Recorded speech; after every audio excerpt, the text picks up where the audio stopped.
خون آبا بار وہ نظر آتا ہے تہذیب حجازی کا مزار۔ یہ وہ دور تھا کہ جو تھا تو دور ملوکیت، لیکن بہرحال ملوک مسلمان تھے۔ چوتھا دور آیا جبکہ غلامی کے ساتھ ملوکیت۔ کیا مطلب؟ ملکہ برطانیہ کے رعایا بن گئے تھے کہ نہیں ہم؟ ملکہ معظمہ وکٹوریا، غلام احمد قادیانی نے جو ان کی مدح لکھی ہے، جو خطابات دیے ہیں، ان کی جو اس زمانے کی تصانیف ہے انہیں پڑھیے تو صحیح۔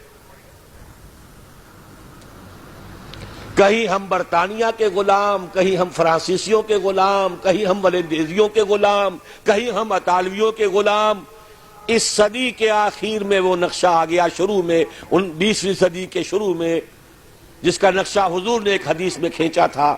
صحابہ سے آپ نے فرمایا ایک وقت آئے گا یوشک ان تداعی علیکم الامم، کہ دنیا کی قومیں تم پر ایک دوسرے کو دعوت دیں گی کہ یہ تر نوالا موجود ہے، آؤ اور نوچ کھسوٹ کر کھاؤ، ادھر سے ہم کھائیں گے ادھر سے تم کھاؤ، یہ تم لے جاؤ یہ ہمارے پاس رہے گا۔ مصر انگریزوں کے پاس رہے گا، عراق انگریزوں کے پاس رہے گا، شام فرانسیسی لے جائیں، اور لیبیا اطالوی لے جائیں، اور موراکو اور تونس یہ سب جو ہے یہ فرانسیسی لے جائیں، ہسپانیہ سہارا لے جائے، یہ سب لے جاؤ، آؤ تکہ بوٹی کر کے کھا جاؤ۔ سلطنت عثمانیہ ختم، 1924 میں خلافت بھی ختم، نام کی خلافت، حقیقی خلافت نہیں تھی۔ پھر بھی جیسا کہ میں نے آپ کو بتایا بڑی طاقت تھی اس میں۔ خلیفہ اگر جہاد کا اعلان کر دیتا اس گئے گزرے دور میں بھی، تو جیسے کہ اس انگریز کمانڈنٹ نے کہا تھا کہ لاکھوں مسلمان نکل آئیں گے سروں سے کفن باندھ کر، اس میں کوئی شک نہیں۔ یہ تھا چوتھا دور، اور تھا نہیں ابھی ہے۔ یہاں سے اب ذرا بات شروع ہو رہی ہے، اچھی طرح سمجھ لیجئے۔ کہنے میں تو یہ آتا ہے اور تاریخ بھی یہ بتاتی ہے، حقائق بھی کچھ اس طرح کے ہیں کہ اس صدی کے آغاز میں تو اسلام اور مسلمان دونوں انتہائی زوال کو چلے گئے، اس کے بعد سے عروج شروع ہوا ہے کچھ۔ تقریباً 25 برس میں تمام عالم اسلام آزاد ہو گیا۔ سن 47 میں پاکستان بن گیا، مشرقی اور مغربی پاکستان، 2 خطوں پر مشتمل۔ انڈونیشیا آزاد ہو رہا ہے، ملیشیا بن گیا ہے، ایک ایک کر کے عرب ممالک آزاد ہو رہے ہیں۔ تمام مسلمان ممالک تقریباً اکثریت والے آزاد ہو گئے۔ لیکن یہاں سے نوٹ کیجئے، دم لیا تھا نہ قیامت نے ہنوز، پھر تیرا وقت سفر یاد آیا۔ یہ جو کولونیلزم تھا جس کی بساط لپیٹی گئی ہے اس صدی کے وسط میں، یہ کرسچین کولونیلزم تھا۔ انگریز کون تھے؟ عیسائی۔ فرانسیسی کون تھے؟ ولندیزی کون تھے؟ ہسپانوی کون تھے؟ اطالوی کون تھے؟ یہ عیسائیوں کی کولونیل حکومتیں، نو آبادیاتی حکومتیں، وہ بساط ذرا طے ہوئی تھی کہ اسی وقت ورلڈ بینک قائم ہوا، کچھ عرصے بعد IMF قائم ہوا، اور اس سازش کا سارا سلسلہ شروع ہو گیا جو خلیج کی جنگ کے بعد عوام کے سامنے بھی علم نشرہ کر دی گئی۔ وہ سازش کیا ہے اسے سمجھ لیجئے۔ چوتھا دور ابھی جاری ہے، اس کو مختصر طور پر تو یوں کہوں گا کہ ایک سیلاب آ رہا ہے نیو ورلڈ آرڈر کے نام سے۔ نیو ورلڈ آرڈر، اور نیو ورلڈ آرڈر اصل میں کیا ہے؟ براہ راست حکومتیں نہیں ہوں گی دوسروں کی، انہی میں سے لوگوں کو بٹھاؤ، لیکن مالیاتی شکنجے میں جکڑ لو، کام یہ کریں، محنت یہ کریں، صبح سے شام تک مشقت یہ کریں، اپنے سودی نظام سے، اپنے ورلڈ بینک سے، اپنے IMF سے ان کی محنت اور ان کی کمائی کی ملائی کھینچتے چلے جاؤ، چھاچھ ان کو بھی دیتے رہو۔ یہ پورا فلسفہ یہود کا ہے، زائنزم کے نام سے جو دنیا میں چل رہا ہے۔ یہود کا کہنا یہ ہے کہ اصل انسان صرف ہم ہیں۔ 13 ملین یا 14 ملین، 1.5 کروڑ سے بھی کم انسان دنیا میں یہودی ہے۔ وہ کہتے ہیں اصل انسان ہم ہیں، باقی یہ 6 ارب جو بھیڑ نظر آتی ہے دنیا میں، یہ اصل میں حیوان ہے، شکلیں انسانوں کی سی ہیں، یہ گوئمز ہیں، یہ جینٹائلز ہیں۔ ان گوئمز اور جینٹائلز کا خون چوسنا ہمارا حق ہے، جیسے گائے کا دودھ پینا ہمارا حق ہے، بیل کو ہل میں جوتنا ہمارا حق ہے، گھوڑے کو ٹانگے میں جوڑنا ہمارا حق ہے۔ البتہ گائے کو بھی کچھ چارہ تو ڈالنا پڑے گا نا، بھوکی مرے گی تو دودھ کہاں سے لوگے؟ گھوڑے کو بھی شام کو کچھ دانہ ڈالو گے تو اگلے روز اسے ٹانگے میں جوت سکو گے۔ اس درجے میں اس بقیہ نوع انسانی کو سبسسٹنس لیول کے اوپر تو باقی رکھو، باقی ان کی محنت، ان کی کوشش، ان کی جدوجہد۔ گھوڑے پر اگر آپ نے جو بھی ٹانگے باندھ ہے، اس نے اگر 100 روپے شام تک کمائے ہیں تو 20-25 تو بہرحال گھوڑے پر بھی ڈالے گا، باقی اس کی کمائی ہے۔ سبسسٹنس لیول ان کو دو تاکہ یہ کل بھی کام کرنے کے قابل ہو، لیکن سارا سودی نظام کے ذریعے سے ان کا خون ہم کشید کرتے چلے جائیں۔ یہ نیا مالیاتی عالمی استعمار ہے۔ وہ استعمار اور تھا، وہ کولونیل رول۔ انگریز آ گیا، اب انگریز جب ہندوستانیوں کو نظر آتے تھے تو ہندوستانیوں کا خون جوش میں آتا تھا کہ نہیں؟ بغاوت کرتے تھے، مارتے تھے، پھر وہ ہندوستانیوں کو مارتے تھے۔ تو مار رہے ہیں اور مر رہے ہیں، یقتلون و یقتلون۔ حاصل کیا ہے؟ ہمیں آم کھانے سے غرض ہے، پیڑ گننے سے کیا فائدہ؟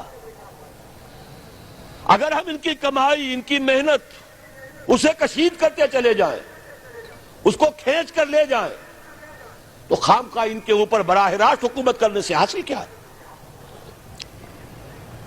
یہ ہے چوتھا دور جس کی نئی شکل صرف بدل گئی ہے۔ پورے عالم اسلام میں حکومت میں وہی لوگ بیٹھے ہیں، عدل بدل وہ کرواتے رہتے ہیں۔ ایک زیادہ بدنام ہو گیا یا ہو گئی، چلو اس کو ہٹاؤ، دوسرا لے آؤ۔ کچھ دنوں کے بعد اسے زیادہ بدنام ہو جائے گی یا ہو جائے گا، تیسرے کو لے آئیں گے۔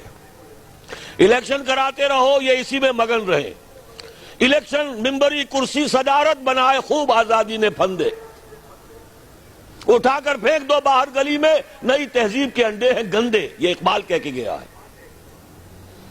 لیکن لگائے رکھو، انہیں کرکٹ کے میچ میں الجھائے رکھو، دیکھتے رہے صبح سے شام تک بیٹھے ہوئے، انہیں پتہ ہی نہ چلے کون ہمارا خون چوس رہا ہے، کتنی جوکیں لگی ہوئی ہیں میرے جسم کے ساتھ اور وہ میرے خون کو چوس رہی ہیں، انہیں پتہ ہی نہ ہو۔ مست رکھو، اقبال نے تو کہا تھا نا، مست رکھو ذکر و فکر صبح گائی میں اسے۔ اس سے کہیں زیادہ لذت جو ہے وہ اب وہ میچ دیکھنے میں آ رہی ہے۔ لگاؤ ان کو، طرح طرح کے نام سے جو ہے جوئے کے اندر لگاؤ۔ یہ تمام دھندے اس لیے ہیں، یہ اس میں مگن رہے حیوانوں کی طرح۔ اور یہ بھی نوٹ کر لیجئے، یہ بھی ان کے پروٹوکولز میں ہے، اخلاقی اعتبار سے انہیں کرپٹ کر دو، انہیں تمیز ہی نہ رہے بیٹی میں اور بیوی میں، انہیں تمیز نہ رہے مرد اور عورت میں۔ حیوان، بالکل حیوان، حیوان بنا دو۔ انسانیت کہیں رہ گئی تو کسی اور بغاوت کا اندیشہ ہے۔ عورت کو باہر نکالو گھر سے، اسے شمع محفل بناؤ، اسے ہتھیاروں، اسے اشتہاروں کا موضوع بناؤ۔ موٹر سائیکل کا اشتہار ہے تو عورت، چائے کا اشتہار ہے تو عورت۔ یہ سارے کھیل یوں ہی نہیں ہو رہے، protocols of the elders of the Zion, 1897 کے ان کا ذرا مشاہدہ کیجیے تو معلوم ہو جائے گا جو کچھ ہو رہا ہے وہ یہود کی وہ سازش،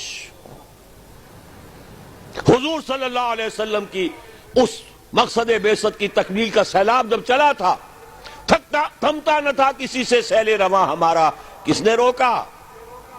نہ ایرانیوں کی تلواریں روک سکی، نہ رومی لیجنز، رومی فوجی دنیا جو ہے تھراتی تھی ان کے نام سے، نہیں روک سکے اس سیلاب کو۔ حضرت خالد نے کہا تھا رومیوں سے، تم اپنی تعداد پر نہ جانا، اپنے اسلحہ پر نہ جانا، جان لو تمہارا مقابلہ آج اس قوم سے ہے جسے موت اتنی ہی عزیز ہے جتنی تمہیں زندگی عزیز ہے، منحصر مرنے پہ ہو جس کی امید، نا امیدی اس کی دیکھا چاہیے جو موت کا خواہش مند ہے۔ شہادت ہے مطلوب و مقصود مومن، نہ مال غنیمت نہ کشور کشائی، اسے کون شکست دے گا؟ تو اچھی طرح سمجھ لیجئے یہ سارا پیکج ہے، یہ پیکج کا لفظ آج کل بہت استعمال ہو رہا ہے، پیکج، یہ پورا پیکج ہے۔ انسان کو حیوان بناؤ، جنسی اعتبار سے حیوان، اور اس کو حیوان کی سطح پر لا کر کام کرو، صرف روزی کھاؤ جو تمہارے لیے ضروری ہے، باقی تمہاری محنت کا سب حاصل ملائی اوپر کی ہم لے جائیں گے۔ یہ ہے اس وقت اس چوتھے دور کا نصف ثانی۔ شکل بدل گئی ہے، صورت تبدیل ہو گئی ہے، ابھی ہم غلام ہیں۔ فرق صرف یہ ہے کہ پہلے انگریز فوجی بھی نظر آتے تھے، اب نظر نہیں آتے۔ اب ہمارا ہی قوم کا کوئی فرد ان کا کارندہ بن کر، قرقمین بن کر بیٹھا ہے آ کر۔ معین صاحب کیا کرنے آئے تھے؟ قرقی کرنے آئے تھے۔ اب شاہد برکی صاحب کیا کرنے آئے؟ قرقی کرنے آئے۔ بے نظیر تو اس لیے بدنام ہو گئی، فلاں شے مہنگی، فلاں شے مہنگی، فلاں شے مہنگی، وہ گئی تو اس کے بعد جو مہنگائی کا طوفان آ رہا ہے وہ کون لا رہا ہے؟ اور ابھی نہ معلوم کتنی حکومتوں کے جھٹکے ہوں گے، کتنی حکومتیں قربان ہوگی۔ یہ دور ہے چوتھا دور، حالات دن بدن اور خراب ہو رہے ہیں، اس کو نوٹ کر لیجئے۔ اس وقت جو اب استعمار آ رہا ہے وہ یہودی استعمار ہے، خود عیسائی ان کے اعلی کار ہیں۔ پوری دنیا میں ایک سول سپریم پاور امریکہ، اور امریکہ کی جان حقیقت میں یہودیوں کے ہاتھ میں، فرنگ کی رگے جہاں پنجہ یہود میں ہے۔ بظاہر آپ یہ کہہ سکتے ہیں U N O, new world order کی امین کسٹوڈین کون؟ U N O. U N O کون؟ امریکہ کی لونڈی۔ اور امریکہ کی جان کس کے ہاتھ میں؟ یہودیوں کے ہاتھ میں۔ یہ عالمی استعمار، اس کا طوفان چلا رہا ہے۔ آخری ٹکراؤ ہونا ہے امت محمد اور یہود کے مابین۔ شیطانی قوت کا سب سے بڑا نمائندہ یہودی، وہ جو اقبال نے اشعار کہے تھے، دنیا کو ہے پھر مار گئے روح و بدن پیش، تہذیب نے پھر اپنے درندوں کو ابھارا، اللہ کو پامر دیے مومن پہ بھروسہ، ابلیس کو یورپ کی مشینوں کا سہارا۔ لیوسیفر، اس کا اعلی کار آرڈر آف الومیناٹی، اس کے اعلی کار میسنز، فری میسن، فلاں اور فلاں اور فلاں، زائنزم کے نام سے تحریک۔ 2000 برس کے بعد یہودیوں کی حکومت قائم ہو گئی 1948 میں۔ میں نے 2000 برس کہے تھے پہلے بھی۔ سن 70 عیسوی میں یہ بے دخل کیے گئے تھے فلسطین سے اور یروشلم سے۔ ان کا ہیکل سلیمانی، اور وہ بھی نمبر 2 تھا، سیکنڈ ٹیمپل۔ پہلا ٹیمپل پہلے نبوکدنضر کے ہاتھوں یا بخت نصر کے ہاتھوں برباد ہوا تھا، وہ تو حضرت مسیح سے بھی 600 برس قبل۔ پھر انہوں نے بعد میں بنایا اپنا ٹیمپل، سیکنڈ ٹیمپل کہلاتا ہے۔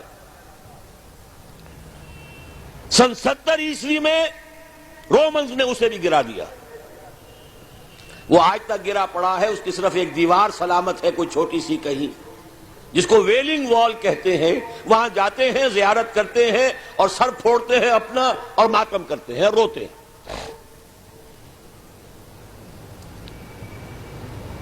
سن 70 میں انہیں جو دیش نکالا ملا تھا فلسطین سے، تو یوں سمجھیے کہ تقریباً 550 برس کے بعد حضرت عمر رضی اللہ تعالیٰ عنہ کے ہاتھوں جب یروشلم فتح ہوا ہے، اس کے بعد سے انہیں یروشلم میں داخلے کی اجازت ملی۔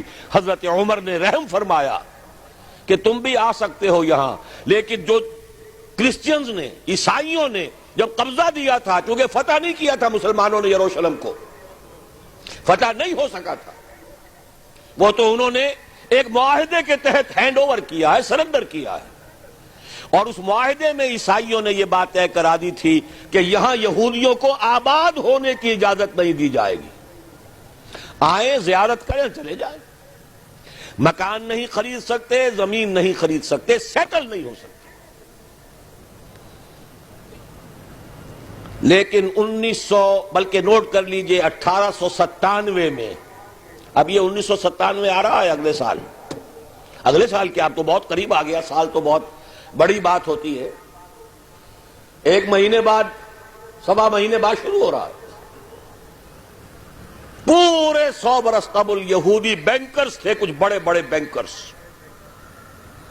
سوئٹزرلینڈ میں جمع ہوئے، نقشہ بنایا، اسکیم بنائی،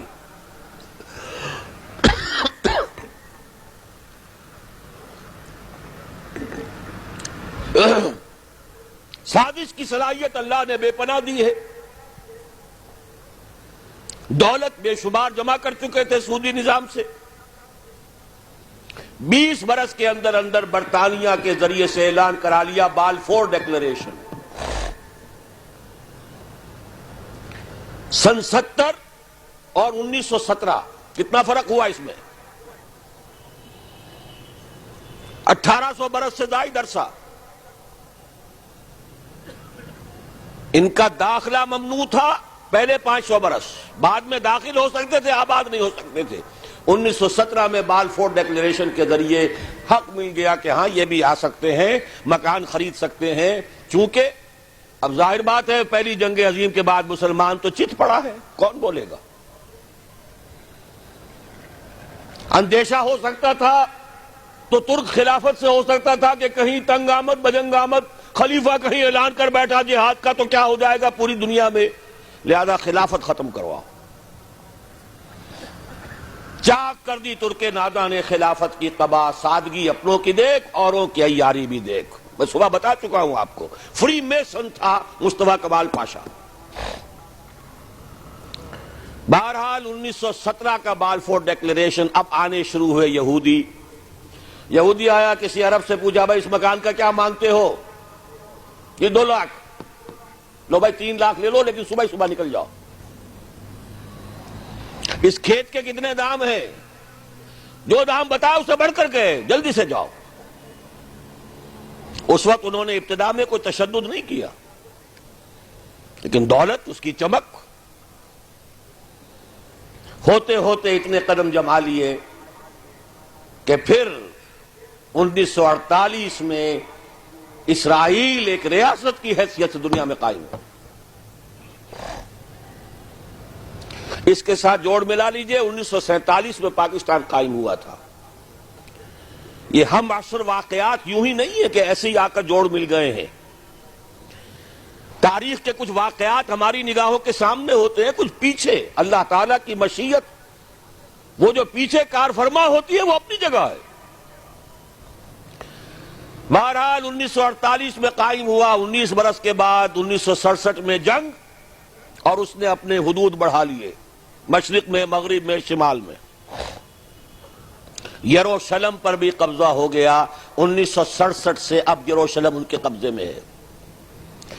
30 برس ہونے کو آئے ہیں، اور اب یوں سمجھیے کہ تلی ہوئی ہے اس وقت، تاریخ کی ترازو تنی ہوئی ہے۔ وہ لوگ تلے ہوئے ہیں مسجد اقصی کو شہید کر کے اپنا 3rd ٹیمپل بنانے کے لیے۔ سارا کام ہو چکا ہے، نقشے بن چکے ہیں۔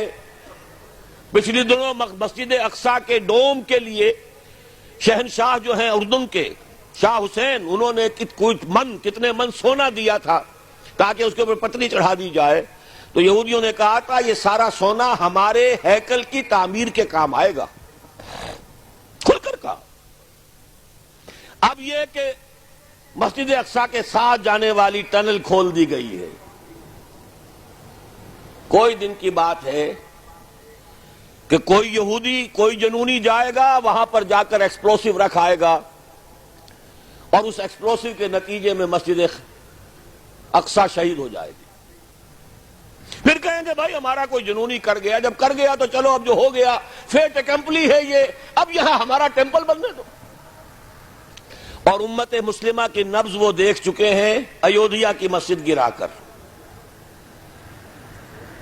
پوری دنیا میں کسی مسلمان کو محسوس ہی نہیں ہوا، ہندوستان کا مسلمان کھڑا ہوا احتجاج کے لیے، غیر منظم مشتعل ہو گیا، پولیس کے ہاتھوں 6000 آدمی مارا گیا، پاکستانی اٹھے مندر گرا دیے، اور پھر وہ زکوٰۃ کے پیسوں سے بنا کر دیے۔ باقی پورے عالم عرب میں کسی کو محسوس بھی نہیں ہوا کہ کوئی واقعہ ہوا ہے۔ دیورس RSS کا جو گرو تھا، ابھی مرا نہیں ہے لیکن اپنی صحت کی خرابی کی وجہ سے اس نے ایک چوتھے گرو کو حوالے کر دیا ہے، RSS راشٹریہ سیوک سنگھ۔ اس نے یہ سرکولر ایشو کر دیا تھا پورے ہندوستان کی ہندو جماعتوں، انجمنوں، سوسائٹیوں کو۔ اب ہمیں طے کر لینا چاہیے اور کھل کر کہنا چاہیے کہ ہندوستان کی سرزمین کو مسلمان کے وجود سے ہم پاک کریں گے۔ اور میں تمہیں پورا اطمینان دلاتا ہوں کہ کہیں کوئی ری ایکشن نہیں ہوگا، کوئی تھوڑا سا پاکستان میں، کوئی بنگلہ دیش میں، ان کی ہمیں پرواہ نہیں ہے۔ انہیں پورا یقین ہے عالم عرب اور بقیہ پورا عالم اسلام بولے گا نہیں۔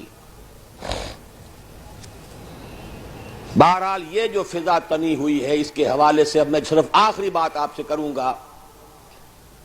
فضا بہت خراب، حالات بہت خراب، لیکن اس مایوسی کے اندھیارے میں خوشخبری ہے محمد الرسول اللہ صلی اللہ علیہ وسلم کی عطا کردہ کہ یہ چوتھا دور بھی بالآخر ختم ہوگا اور پانچواں دور آئے گا۔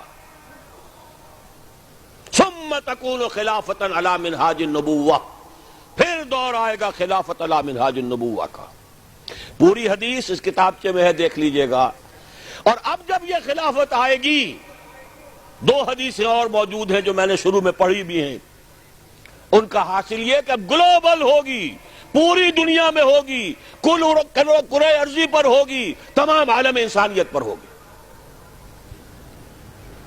ایک حدیث میں حضور نے فرمایا پورے کرۂ ارضی پر نہ کوئی گھر بچے گا اور نہ کوئی خیمہ جس میں کہ اللہ کا دین داخل نہ ہو جائے۔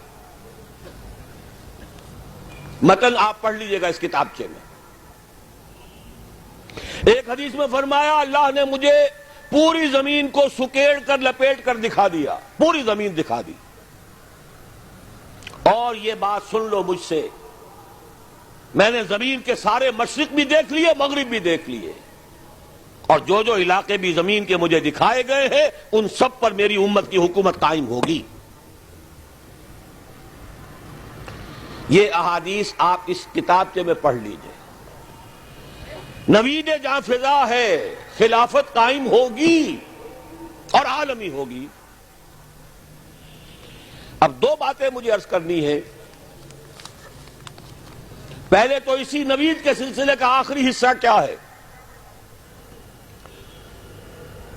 3 احادیث اس کتابچے میں آپ کو ایسی ملیں گی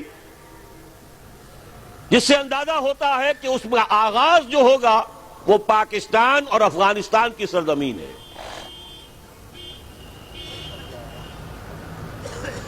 اس لیے کہ جب یہ بھٹی دہکے گی، یہود اور مسلمانوں کی جنگیں، کتاب الملاحم، اور جب وہ الملحمۃ العظمیٰ، آخری جنگ، آرمگڈون، تاریخ انسانی کی عظیم ترین جنگ ہوگی، عالم عرب میں جو رہنما ہوں گے، جو قائد ہوں گے، جو سپہ سالار ہوں گے، وہ حضرت مہدی ہوں گے۔ اہل تشیع کا تصور مہدی اور ہے، ہمارا اور ہے۔ ان کے نزدیک ان کے 12ویں امام جو روپوش ہیں، امام غائب، وہ ظاہر ہو جائیں گے۔ ہمارے نزدیک جیسے ہمارے ہاں اور بہت سے مجددین پیدا ہوتے رہے، ابو داؤد کی روایت ہے، حضور نے فرمایا ان اللہ یبعث فی هذه الامه علی راس کل 100 عام من یجدد لها دینها، ہر صدی میں مجدد پیدا ہوتے رہے، ایسے ہی ایک مجدد لیکن بہت بڑے مجدد کامل پیدا ہوں گے، اور وہ حضرت مہدی ہوں گے۔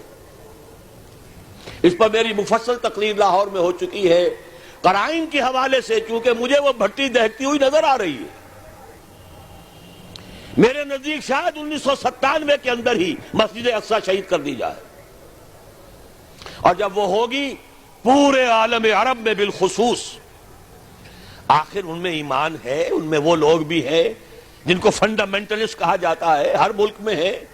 آخر الجزائر میں جو لوگ پھانسیاں چڑھ رہے ہیں اور جانے دے رہے ہیں وہ کون ہے؟ مصر میں جو دے رہے ہیں وہ کون ہے؟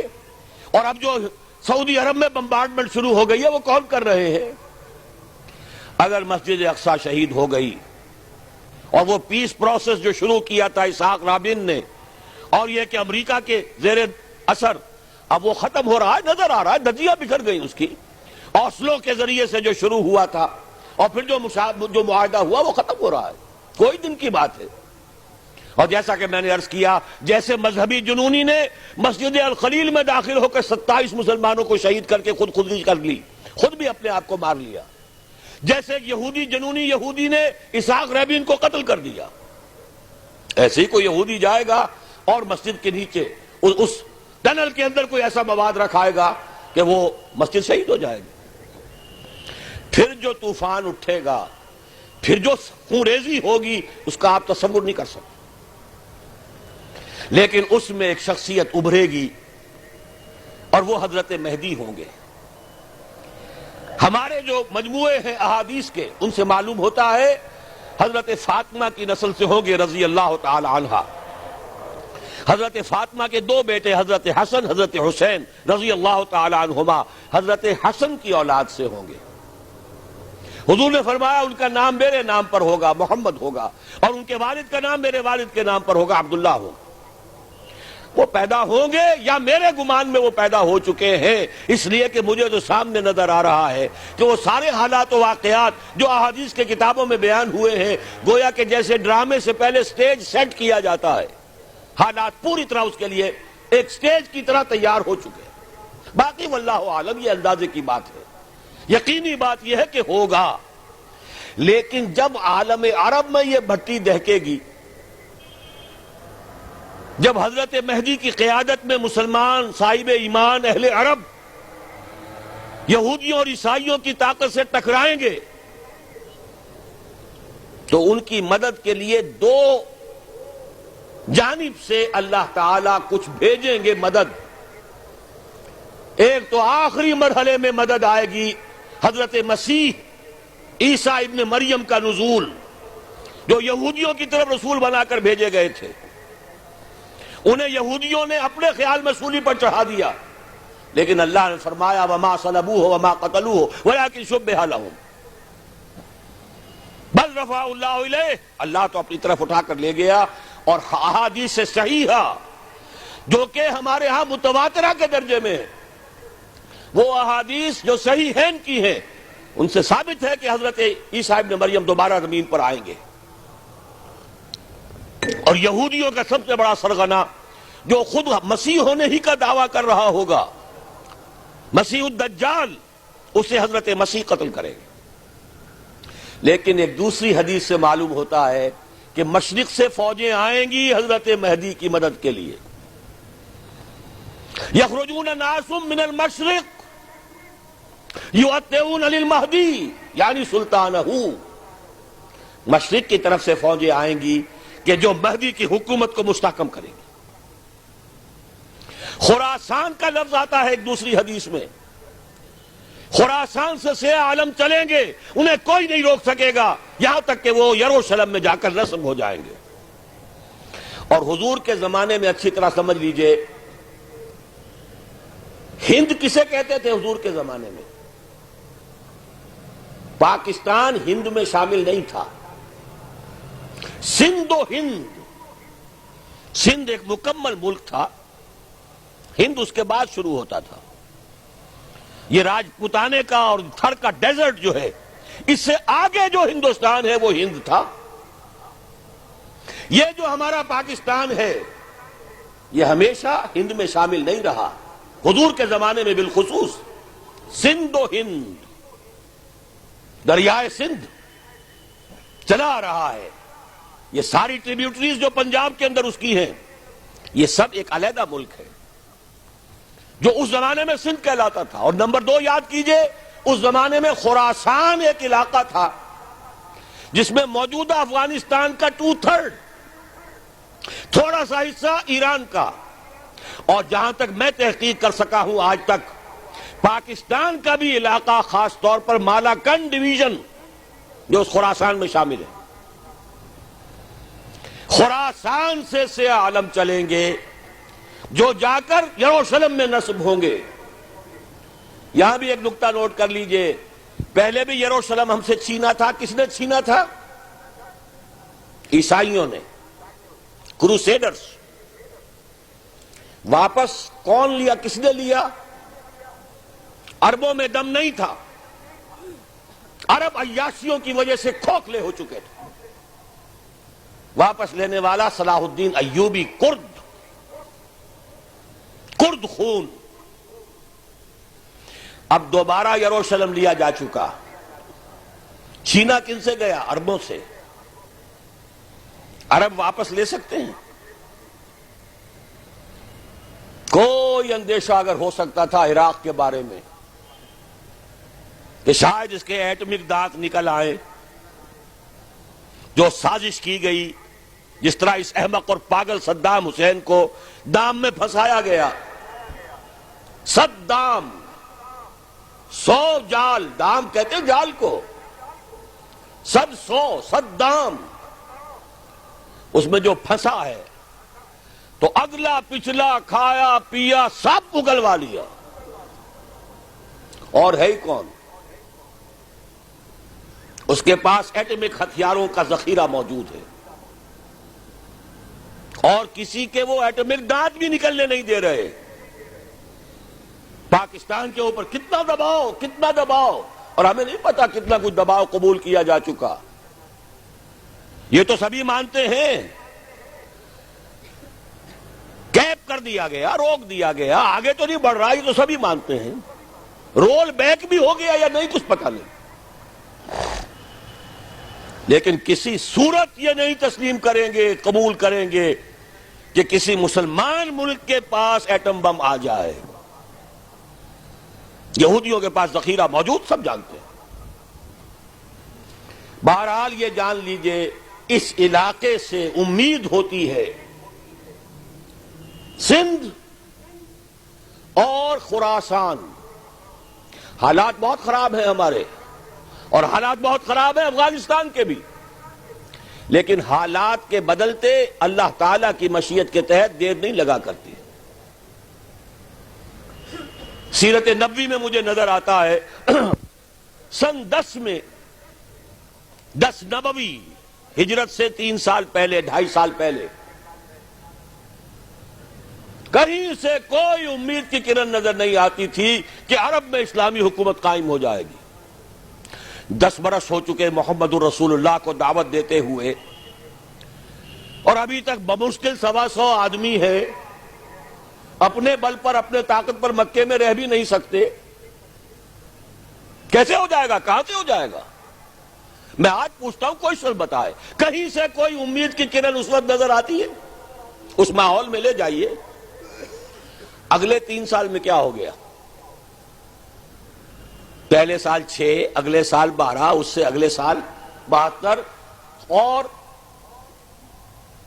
بیعت عقبہ ثانیہ، ہجرت، اور وہاں سے اب حضور کی طرف سے شروع ہو گیا انیشیٹو. تو ہم نہیں کہہ سکتے. اللہ تعالیٰ کی قدرت، اللہ کی مشیت. یہ یقین ہے کہ دنیا کے خاتمے سے پہلے نظام خلافت قائم ہوگا، اور تمام دنیا میں ہوگا. ظاہر ہے کہیں پہلے کسی ایک جگہ سے ہوگا، جیسے حضور کے زمانے میں ہوا. اگر بیک وقت پوری دنیا میں ہو سکتا تو حضور کے دست مبارک سے ہوتا. اگر حضور کے دست مبارک سے بھی ایک ملک میں ہوا, جزیرہ نما عرب میں ہوا, پھر حضور کے امتی ہیں نا, ابو بکر ہے, عمر ہے, عثمان ہے, صحابہ کرام کی فوجیں نکلی ہیں, امتی ہیں, امتیوں کے ہاتھوں اس کی توسیع ہوئی. اب بھی یہی ہوگا, کسی ایک علاقے میں ہوگا. میرا گمان ہے, میں یہ یقین سے نہیں کہہ سکتا, گمان بھی میرا ان احادیث کی روشنی میں ہے جو میں نے آپ کو بتا دی اور موجود ہے اس کتابچے کے اندر. علامہ اقبال نے بھی انہی کے حوالے سے کہیں کہا ہے, میرے عرب کو آئی ٹھنڈی ہوا جہاں سے, میرا وطن وہی ہے, میرا وطن وہی ہے. اس علاقے سے کچھ ہونے والا ہے اور ہوگا انشاءاللہ. میری زندگی میں نہ ہو, آپ کی زندگی میں نہ ہو, کوئی پرواہ نہیں. حضرت حمزہ تو شہید ہو گئے غزوہ احد میں. 5 سال کے بعد حضور مکے میں داخل ہوئے ہیں فاتح کی حیثیت سے. حضرت حمزہ کی نگاہوں نے, ان آنکھوں نے تو نہیں دیکھا, عالم ارواح میں اللہ نے کیا مشاہدہ کرایا ہوگا انہیں, وہ تو ہمیں معلوم نہیں. بعض صحابہ شہید کر دیے گئے مکے ہی میں. بہت بڑی کامیابی. اپنی جان لگا دیں, اپنے آپ کو کھپا دیں, اپنے آپ کو مٹا دیں. جس طرح روڑی کوٹ کر بنیادوں میں بھر دی جاتی ہے, ہماری ہڈیوں کا چورا بنا کر اور ہمارے خون کے اندر اسے گوندھ کر اگر وہاں ڈال دیا جائے, اس سے بڑی سعادت کوئی نہیں. اس پر تعمیر ہو خلافت علی منہاج النبوہ کی, ہم اس کی بنیاد کے اندر دفن ہو جائیں, یہی بہت بڑی سعادت ہے. لیکن یہ ہوگا. میں نے عرض کیا تھا کہ یقین ہے مجھے کہ ہوگا, اور ہر صاحب ایمان کو یقین ہونا چاہیے کہ ہوگا. باقی یہ کہ یہ آثار ہیں اور احادیث بھی ہیں, اور 400 برس کی تاریخ بھی بتاتی ہے کہ یہیں سے ہوگا. 1000 برس تک سارے مجددین امت عالم عرب میں پیدا ہوئے. 11ویں صدی